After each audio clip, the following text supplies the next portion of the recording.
অপদার্থ ছেলেকে জন্ম দিয়ে আমি বড় অপরাধ করেছি।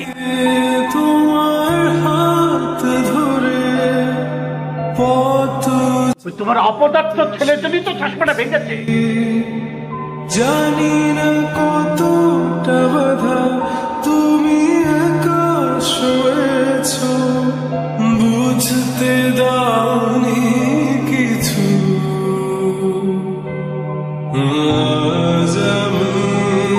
তুমি না একটু আগে ফ্রেম কেনার জন্য বাইরে গেলে? হ্যাঁ, কিনতে তো গিয়েছিলাম। ফ্রেমের যা দাম, অত টাকা আমার পকেটে নেই, সেই জন্য জোড়া লাগানোর চেষ্টা করছি।